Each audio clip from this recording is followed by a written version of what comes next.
खुदावंद भला है, उसकी शफ़क़त अबदी है और उसकी वफ़ादारी पुश्त दर पुश्त रहती है। मसीह यस्सू के नाम में आप सब बहनों और भाइयों को बहुत बहुत सलाम। मेरे साथ निकालिए अमसाल की किताब, उसका 28वां बाब और उसकी आयत नंबर 9 खुदा के कलाम में से हम तिलावत करेंगे। अमसाल 28वां बाब चैप्टर 28 और वर्स 9, 9वीं आयत। और खुदा के जिंदा कलाम में यूँ लिखा है, जो कान फेर लेता है कि शरीयत को ना सुने, उसकी दुआ भी नफरत अंगेज है। आमीन। जो कान फेर लेता है कि शरीयत को ना सुने, ये बड़ी हैरत अंगेज चीज़ है कि जो शख्स खुदा का कलाम सुनना नहीं चाहता, जो खुदा के कलाम की सच्चाइयों को जानना नहीं चाहता, जो खुदा के मंसूबों को जानने का आरजूमंद नहीं और ख्वाहिशमंद नहीं, वो जब दुआ भी करता है तो उसकी दुआ नफरत अंगेज है खुदा की नज़र में। आपने ऐसे बच्चे भी देखे होंगे जो माँ बाप का कहना नहीं मानते। माँ बाप कहते हैं आप पढ़ लो, वो पढ़ते नहीं। माँ बाप कहते हैं फलाना काम करो, वो नहीं करते।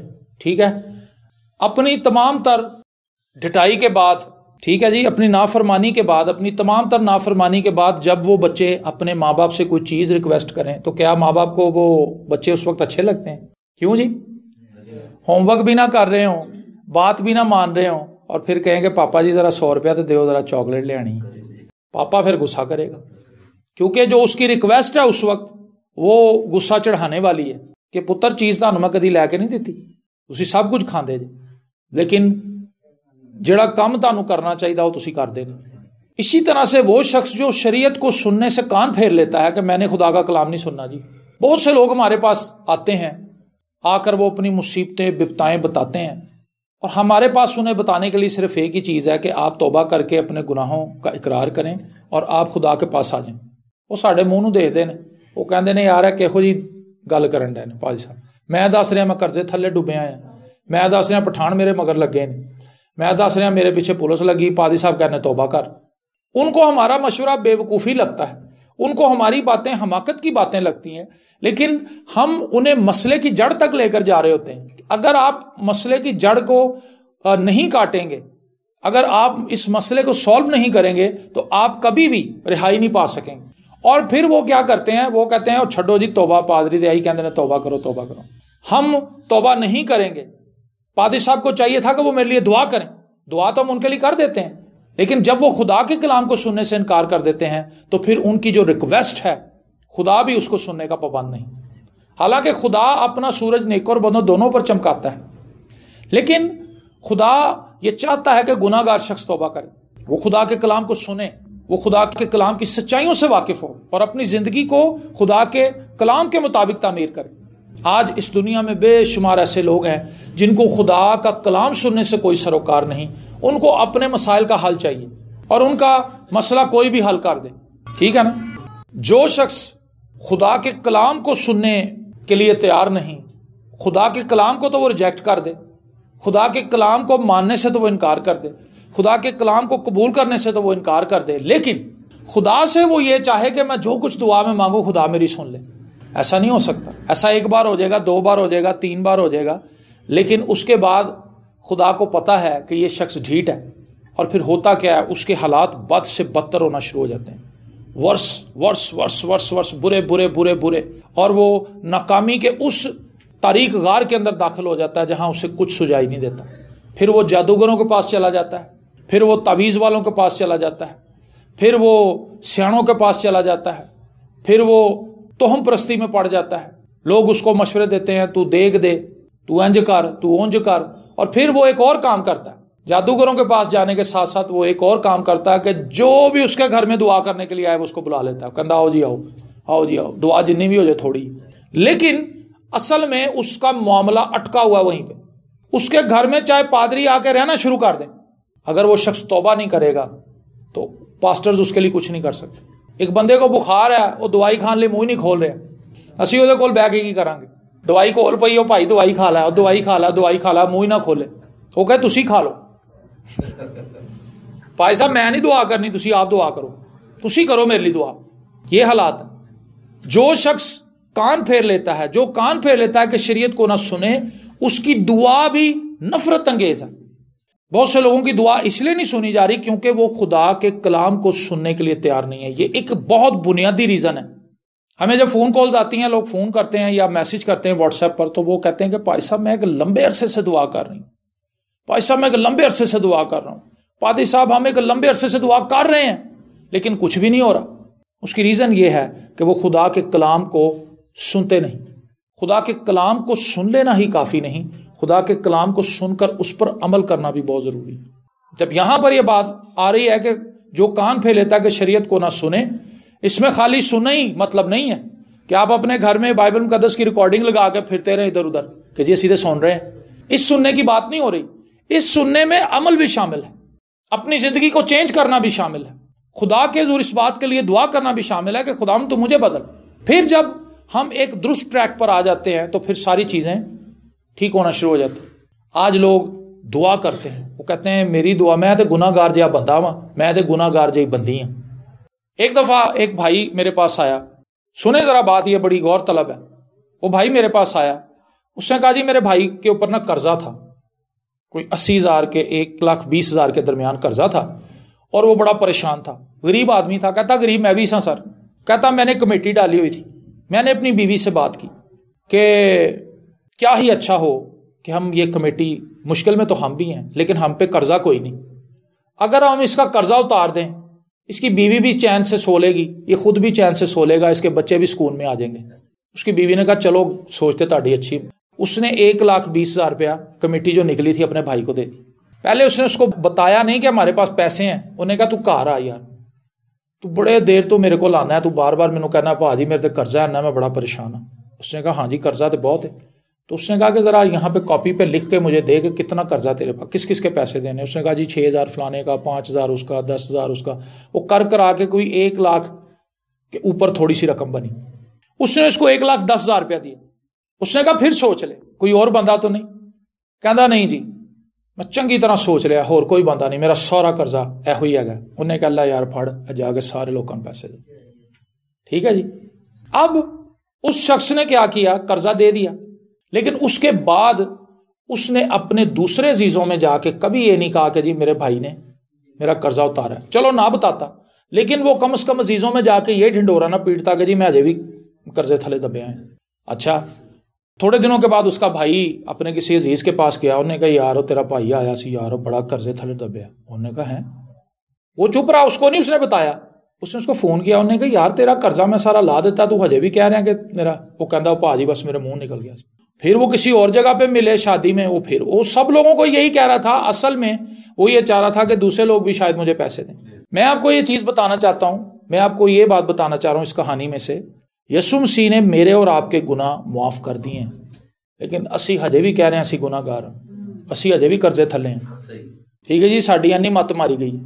उस बंदे ने अपना कर्ज अदा कर दिया था, लेकिन फिर भी वो लोगों को यही बता रहा था कि मैं कर्जे के नीचे हूं। हमारे गुनाहों का कफारा यीशु ने दे दिया है, उसने हमारे गुनाह धो दिए हैं। हम उस पर अगर ईमान ले आए हैं तो फिर हमें यकीन कर लेना चाहिए कि अब हम पे गुनाहों का कोई इख्तियार नहीं है जो माजी में हम कर रहे हैं, और आइंदा को उसका पाक रूह हमें यह तौफीक देगा कि हम गुनाहों पर गलबा पा सकें। लेकिन हम अपनी ढिटाई पर अड़े हुए, मैं गुनाहगार जी बंदी हाँ, मैं गुनाहगार जिहा बंदा वा, मैं गुनाहगार जी बंदी हाँ, मैं ऐसा तोते की तरह असी रट लिया सबक। और उससे क्या है, हम हर रोज खुदा की इंसल्ट करते हैं, हम हर रोज खुदा की इंसल्ट करते हैं। और फिर जब हम ये कहते हैं कि मैं गुनाहगार जिहा बंदा हाँ, मैं गुनाहगार जी बंदी हाँ, फिर एक सवाल शैतान हमारे जहन में लेके आता है, तू गुनाहगार है, तेरी खुदा ने नहीं सुननी, तू को पादरी लब। ठीक है जी, वो फिर पादरियों के दर पे जाता है, ठक ठक ठक ठक, पादरी साहब दो में मियाँ बीवी, हाँ जी दुआ करानी सी, चलो जी आ गए, बह जाओ जी दुआ का, हालेलुया हालेलुया, दुआ हो गई। और फिर बाहर जाके आई सोच रहा है मैं गुनाहगार, और वो ये सोच रहा कि शायद हुण पादरी साहब की दुआ सुनी जाए। कहता भलीए इत्थों तो दुआ करा ली, रस्ते जी एक होर पादरी साहब ने, उन्होंने भी ना फड़ ली। हाँ जी भाई साहब दुआ करवानी सी। अच्छा जी कित्थों आए हो? जी पिछे ही रहने, आ जाओ जी तुसी भी आ जाओ, हालेलुया हालेलुया, उत्थों ही दुआ करा ली। लेकिन उन्होंने यकीन दोवां दुआवां दी सुनन दा नहीं, क्योंकि ਉਹਦੇ ज़हन 'ਚ एक घुंडी फस गई कि मैं गुनाहगार हाँ। ਜਿਹੜਾ ਬੰਦਾ ਨਹਾਤਾ ਨਾ ਹੋਏ ਉਹ ਜਿੰਨੇ ਮਰਜ਼ੀ परफ्यूम उत्ते ला ले, थोड़ी देर बाद बो फिर उत्ते आ जाए, जिसम पसीनो पसीन है। ठीक है जी, गुनाहगार बंदे की हालत है हुई, एक गुनाहगार शख्स बिल्कुल ऐसा ही। तो नहाना जरूरी है, क्यों जी? जब आप नहा के डिओड्रेंट लगाएंगे उसके बाद आप फ्रेश हैं, फिर आप शाम तक ठीक हैं, ठीक है। लेकिन अगर आप नहाए बगैर आप परफ्यूम लगा के बाहर निकल जाएंगे, बात नहीं बनेगी। अगर हम तौबा नहीं करते, अपनी ज़िंदगी खुदावंद को नहीं देते, दुआएं जितनी मर्जी करवा लें, उसका फ़ायदा कोई नहीं, फ़ायदा उसका कोई नहीं। तो जो कान फेर लेता है कि शरीयत को ना सुने, देखें ये कितनी खतरनाक बात है कि उस बंदे ने अपने कान फेर लिए, को यार कलाम ਨੂੰ दूर करो, मेरे तो दुआ करो, मेरे लिए दुआ करो ताकि मेरा मसला हल हो। तुसीं मैनूं कलाम सुणाण दे जी, ਉਹ ਭਾਈ साहब मैं इन्नी मुश्किल नाल उत्थों आई हाँ दुआ करान, तुसीं अगों कलाम सुनान लग पे।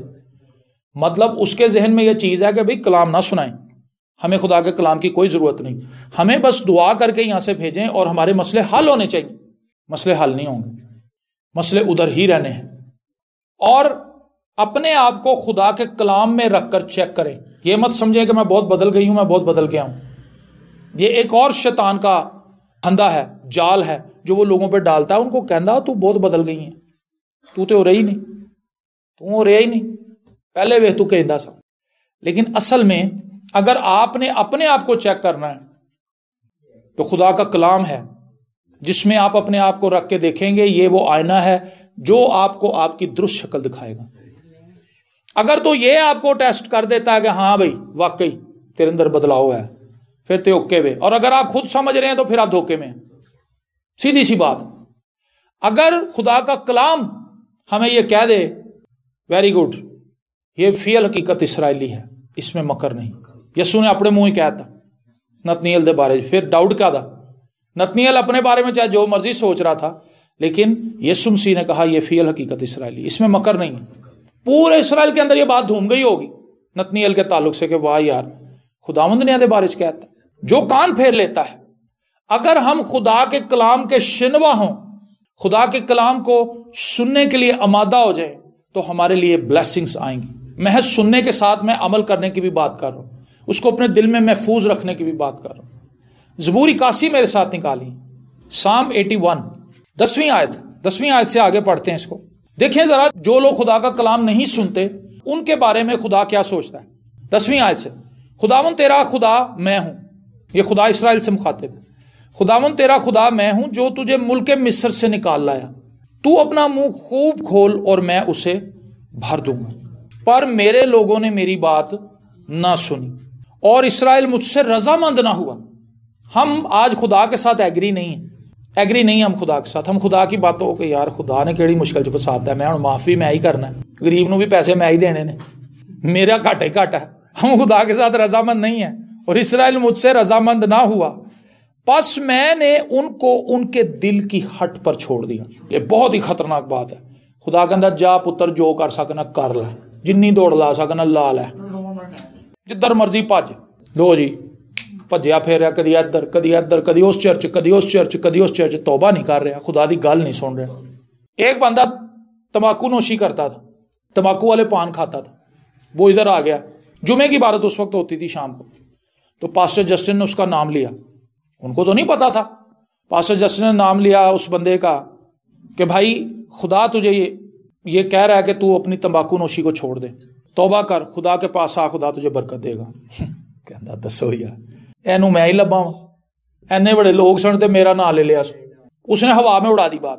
अच्छा, लैम्प फेलोशिप की मीटिंग में पहुंच गया, अलेक्जेंडर सुशील साहब की मीटिंग च गया, हजे एंटर ही हो रहा सी, खुदा ने उसका नाम लिया। खुदा ने उसे कहा मैंने पहले भी अपने खादम से के वसीले से तेरा नाम लेके बुलाया, लेकिन तूने उसकी बात को ठट्ठों में उड़ाया। वो फिर भी नहीं बंदा भी मन्या, वो अज भी उत्थे ही। पास्टर जस्टिन के वसीले खुदा बोला, वो बंदे ने रिजेक्ट करती गल। लैम्प फेलोशिप की मीटिंग में गया, खुदा ने सेम वही अल्फाज उसके नाम के साथ उसको बताए और यह भी बताया कि मैंने अपने खादम के वसीला से पहले भी तुझसे बात की है इन्हीं दिनों में, लेकिन तूने उसकी बात नहीं मानी। मैं फिर तुझसे कलाम कर रहा हूं, तौबा कर, अपनी रविशों से बाज आ। वो फिर नहीं माने, बस मैंने उनको उनके दिल की हट पर छोड़ दिया। चलो जी, जो करना जो करो, जो ताड़ी समझ आ रहा ना करो, ताकि वो अपने ही मशवरों पर चलें। काश के मेरे लोग मेरी सुनते। अब ये वो अफसोस है जो खुदा के दिल में है अपने बच्चों के लिए। वो बच्चे जो नाफरमान हो जाते हैं, माँ बाप की बात नहीं मानते, माँ बाप उनको जब उनकी हट पर छोड़ देते हैं, बोलना छोड़ देते हैं। रात नूं आ रहा, ठीक है, कुंडी खोलती, आ गया, अब्बा लेट गया रजाई च, पूछया नहीं कित्थों आया, क्योंकि वो हथी पै गया, बदतमीजी पे उतर आया, उसने कहा अच्छा यार ਇਹਦੇ ਨਾਲ ਬਿਹਤਰ ਹੈ ਕਿ ਮੈਂ ਆਪਣੀ ਇੱਜ਼ਤ ਨੂੰ ਖੁਦ ਹੀ महफूज रखा। ठीक है पुत्र तू देने आ सवेर आ सानू कोई नहीं। उसको उसके हट पर छोड़ दिया ताकि वो अपने ही मशवरों पर चलें। काश कि मेरे लोग मेरी सुनते और इस्राएल मेरी राहों पर चलता, मैं जल्द उनके दुश्मनों को मगलूब कर देता। मैं क्या करता जी? मैं उनके दुश्मनों को मगलूब कर देता और उनके मुखालफों पर अपना हाथ चलाता। खुदा का देखें प्लान क्या है कि पुत्र अगर तू मेरे नाल रहंदा ना तो फिर मैं वेखदा कौन आंदा तेरे खिलाफ। मैं जल्द उनके दुश्मनों को मगलूब कर देता और उनके मुखालफों पर अपना हाथ चलाता। खुदावंद से अदावत रखने वाले उसके ताबे हो जाते और उनका ज़माना हमेशा तक बना रहता। वो इनको अच्छे से अच्छा गेहूं खिलाता और मैं तुझे चट्टान में के शहद से सैर करता। आमीन। खुदा हमें आसूदा करना चाहता है, खुदा हमें सैर करना चाहता है, खुदा हमें ब्लेस करना चाहता है, खुदा हमें बरकत देना चाहता है, खुदा हमें बरोमंद करना चाहता है, खुदा हमें इकबालमंद करना चाहता है, खुदा हमें सरफराजी बख्शना चाहता है। लेकिन कब? जब हम उसके कलाम को सुने और उस पर अमल करें। अदरवाइज हमारी सारी दुआएं खुदा के हुजूर नफरत अंगेज हैं, खुदा को वो पसंद नहीं आती। बहुत सी रिक्वेस्ट जब आगे जाती हैं खुदा देखता हो तो वही बंदा साइड दे, ऐ तो वही बीबी साइड दे। रीज़न क्या है? क्योंकि ढीठ लोग हैं। ना हो घोड़ियां खच्चरां वांग तू ते कुछ भी नहीं है समझ उन्होंने। घोड़े और खच्चर को क्या पता, उसको तो सिर्फ हंटर की जुबान समझ आती है। घोड़ा और खच्चर जब अड़ जाए तो फिर उसको आप समझाएं लाख, उसको सोटी ना चलाना पाए। तो इंसान, वो इंसान जो ना समझ बन जाए, जो खुदा के कलाम को सुनने से इनकार कर दें, फिर उनको खुदा खींच के लाता है। और वो तरीका बड़ा सख्त होता है जब खुदा खींचता है। जो खुदा किसी को खिंच पाता है ना, वो चाहे जितने मर्जी बड़े सूरमा बने, फिर वो खुदा के आगे ऐसे है जैसे तूफान के आगे तिनका होता है, तूफान के आगे भूसा होता है, पता नहीं चलता फिर कहाँ गया सब कुछ।